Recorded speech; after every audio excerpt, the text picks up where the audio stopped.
Como quedó demostrado en el capítulo anterior, que el país vaya por buen rumbo no significa que esté libre de conflicto. En este video veremos cómo la conjunción de una gran ola de inmigrantes que no compartían ni el idioma ni la tradición local, más una nula legislación laboral, llevaron al surgimiento de dos de los movimientos políticos más importantes en la historia argentina. El gobierno ampara todas las clases y cuida todos los intereses para que la soberanía popular pueda manifestarse con verdad. En 1890, un teniente revolucionario llegó a las puertas del parque. Corriente norte y cultura, gobiernos entre nosotros, significa renovación y juventud.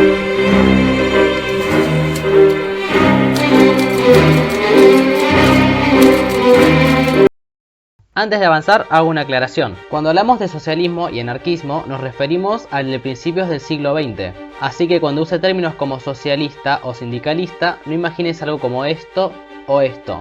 Más bien, imagina esto. Ahora sí, continuamos. A fines del siglo XIX, el boom económico y la gran inmigración, fomentada por el Estado Nacional, modificaron enormemente la sociedad argentina. Ciudades como Buenos Aires o Rosario pasaron de ser pequeñas ciudades a verdaderas metrópolis, que concentraban enormes cantidades de trabajadores asalariados, que poco a poco comenzaban a organizarse para resolver sus problemas. El conjunto era más bien heterogéneo. Desde el punto de vista del origen, la mayoría no coincidían en el idioma, ni los italianos, que poseían diferentes dialectos según sus respectivas regiones, o ni siquiera los españoles, que procedían de regiones tan distantes como Galicia o Andalucía. También diferían en sus ocupaciones. Había tanto quienes se dedicaban a la construcción, los que alternaban trabajo rural con trabajo portuario, así como artesanos y obreros industriales. Pero si había algo que los unía, eran las malas condiciones. Eran el sector más golpeado por las crisis de desempleo, y los que vivían en Buenos Aires residían en el viejo centro o en los barrios obreros de la zona sur de la ciudad. Además de que todos compartían carencias como salud o educación. Pese a sus enormes diferencias, los trabajadores comenzaron a organizarse para luchar en conjunto. Primero en meras sociedades de socorro mutuo, que luego terminaron convirtiéndose en las primeras organizaciones gremiales. En 1878 se forma la Unión de Tipógrafos, a la que le seguirían carpinteros, constructores, panaderos, entre otros. La mayoría de estas organizaciones eran dirigidas por líderes influenciados por las doctrinas sociales que habían surgido en Europa, como lo era por ejemplo la Primera Internacional, lo que se sumaba a que la mayoría de inmigrantes ya habían llegado al país con ideas vinculadas al anarquismo o al socialismo. Uno de los más destacados era el italiano Enrico Malatesta, quien llegaría a la Argentina y publicaría su libro La Cuestión Social. En 1890 ocurrió algo inédito. El 1 de mayo, varias organizaciones obreras adhirieron por primera vez al Día Internacional de los Trabajadores, y un año más tarde, socialistas y anarquistas unieron fuerzas y fundaron la Federación Obrera Argentina, que duraría poco, ya que en un breve tiempo colapsó por las fricciones internas entre sus fundadores. Eso no cambiaba el hecho de que los movimientos políticos seguían en acción. En 1890, por iniciativa de Germán Abel Eichmann, se funda el periódico El Obrero, de orientación marxista, al que se sumaría La Vanguardia en 1894, que tenía una orientación más moderada. A medida que el movimiento iba creciendo, iba atrayendo a más figuras, como lo serían Juan B. Justo.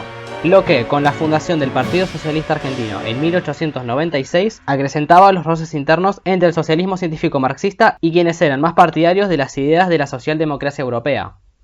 En la vereda del frente no le iba mejor al anarquismo. Anarcocomunistas, colectivistas o individualistas eran sus facciones. Sería el dominio de estos últimos que se oponían a toda forma de organización, lo que trabó la organización del movimiento anarquista, a la vez que intelectuales como Malatesta impulsaban a los grupos organizadores del movimiento, aunque socialistas y anarquistas estaban lejos de la política de masas.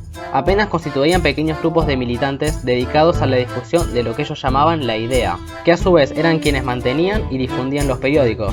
Pero lo que no tenían en miembros, lo tenían en influencia.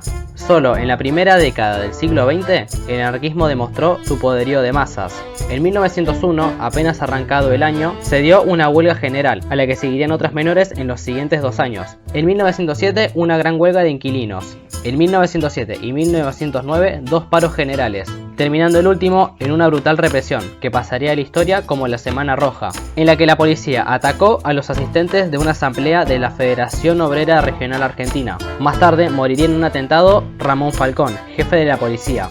La violencia se extendería hasta el siguiente año, cuando una huelga general estuvo a punto de arruinar los festejos del centenario. Esta dicotomía entre anarquismo y socialismo se mantendría por los primeros años, hasta que comenzarían a dejar lugar a un movimiento mucho más duradero, el sindicalismo. La diferencia entre estas tres facciones radicaba en los grupos a los que representaban. Aquellos más apegados a su individualidad, tales como artesanos, optaban por el anarquismo, a quienes se sumaban sastres, sombrereros y especialmente extranjeros no arraigados, que se sentían afines con la idea de abolir toda sociedad preexistente. El conjunto de miembros del movimiento anarquista formaría la Federación Obrera Regional Argentina, dejando claro que no reconocían las fronteras que dividían a los pueblos.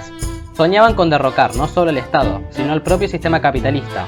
Para ello acudían a un único pero poderoso medio de protesta, la huelga. Imaginaban que algún día se daría la huelga general, en la que los políticos y soldados descubrirían su rol como hijos del pueblo y se unirían al movimiento para destruir a la sociedad preestablecida.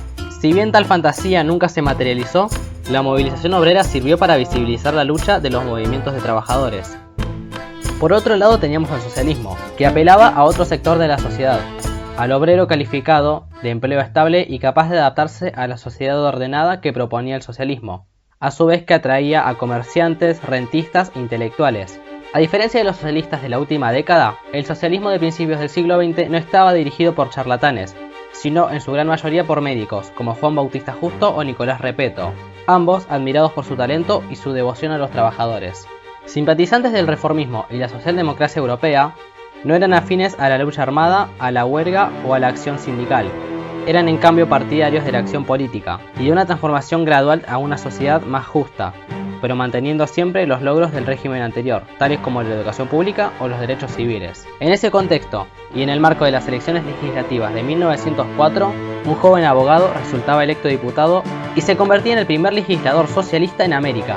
Se trataba de Alfredo Palacios, que poco más tarde presentaría un proyecto que se convertiría en la primera legislación de derecho laboral en la Argentina, la Ley de Descanso Dominical, que sería promulgada por el presidente Roca y entraría en vigencia al siguiente año. Pero la relación entre socialistas y anarquistas siempre fue tensa. En 1901, a nada de haberse fundado la Federación Obrera Argentina, el sector socialista se apartó y fundó la Unión General del Trabajo, UGT. Los socialistas consideraban que la acción política era la herramienta para reformar el sistema, mientras que los anarquistas lo consideraban una trampa del sistema. Lo mismo ocurría con la acción gremial, donde, contrario al cotidianismo anarquista, los socialistas creían en una férrea administración burocrática.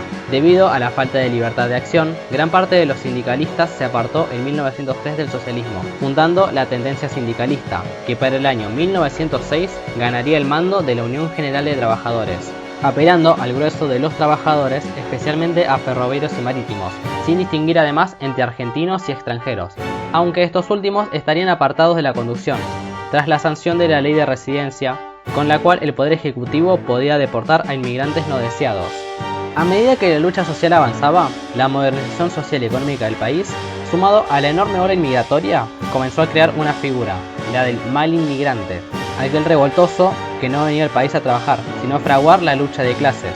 En ese sentido, en 1902, por iniciativa del senador Miguel Cané, se sanciona la Ley 4144, también conocida como la anteriormente nombrada Ley de Residencia, a la que se sumaría la Ley de Defensa Social, con lo que el Estado Nacional tenía plenas facultades para someter al poder obrero. Pero en las filas del oficialismo tampoco había consenso entre los partidarios de una férrea represión y quienes creían que se podía llegar a una conciliación. En 1904, el ministro del Interior, Joaquín B. González, presentó al Congreso un proyecto de Código Nacional del Trabajo, que contenía derechos que adelantarían a la Argentina 30 años en legislación laboral. Establecía la obligatoriedad del pago del salario en dinero, regulaciones sobre contratos de trabajo, protección por accidente de trabajo, protección al trabajo femenino e infantil, protección al trabajo domiciliario, jornada de 8 horas con un día de descanso, le otorgaba la personería jurídica a los gremios y reconocía el derecho innegable a huelga. Si bien el proyecto iba bien encaminado, a último momento fue rechazado por el Congreso, con el voto ampliamente negativo de la mayoría conservadora, aunque gran parte de sus disposiciones serían convertidas en ley años más tarde, como la Ley de Protección del Trabajo de Mujeres y Niños de 1905 o la Ley de Accidente de Trabajo en 1915. Tras el pico de tensión anteriormente nombrado en 1910, el movimiento obrero comenzó a dejar de lado la vía violenta, a la vez que comenzaba a desarrollar cierta estructura interna, bajo la promesa del ascenso social, Muchos trabajadores dejaban el conventillo para construir su propia vivienda, o dejaban el trabajo asalariado para formar sus propios negocios o talleres, a la vez que el sindicalismo adoptaba una posición mucho más abierta y dialoguista, que se profundizaría en 1916 con la llegada de Hipólito Yrigoyen a la presidencia y el ascenso del radicalismo al poder.